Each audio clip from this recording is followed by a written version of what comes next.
Tepat 7 bulan yang lalu, Sultan Rifat Al-Fatih, pria, menjadi korban naas dari kabel optik yang menjuntai di Jalan Raya Antasari, Jakarta Selatan. Sultan mengalami kerusakan di bagian leher, urat nadi utama, hingga paru-paru yang tidak mengembang.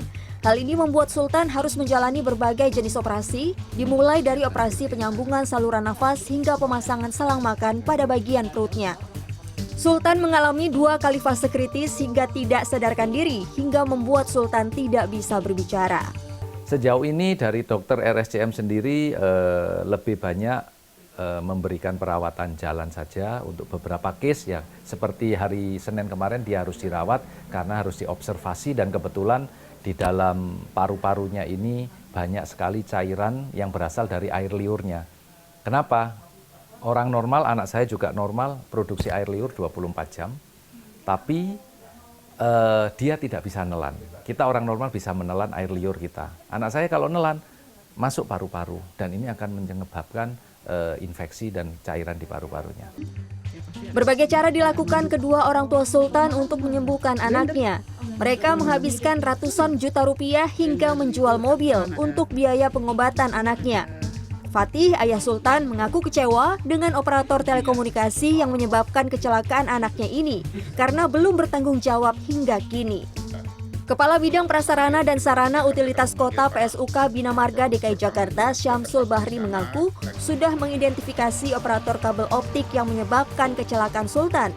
Meski masih belum bisa mengkonfirmasi perusahaan provider tersebut, ia berjanji menindak tegas operator yang lalai dan membahayakan masyarakat.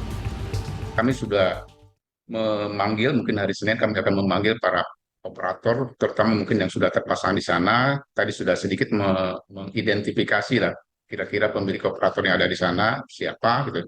Dan mereka harus ikut bertanggung jawab, karena memang secara teknis melintang, terus mungkin ketinggian yang tidak standar yang mengakibatkan jatuh korban ke masyarakat. Anggota Ombudsman Johannes Widiantoro mengaku infrastruktur telekomunikasi sepenuhnya dikuasai oleh negara. Meski telah bekerja sama dengan pihak ketiga, pemerintah harus tetap memantau setiap aspek pembangunan infrastruktur telekomunikasi tersebut. Kasus ini melibatkan baik itu istilahnya kelalaian gitu ya dari pihak yang bertanggung jawab. Mengapa dia tidak menjamin fungsi dan juga keamanan dari sarana prasarana telekomunikasi yang ada, yang berdampak pada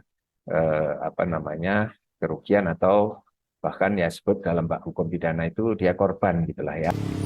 Menurut Johannes, tata kelola kabel ini harus segera diatur dengan tegas oleh pemerintah. Alasannya, tidak hanya mengganggu pemandangan, namun kesemrawutan kabel juga membahayakan masyarakat. Mentari Detanzil, Muhammad Wahyudi, Tangerang.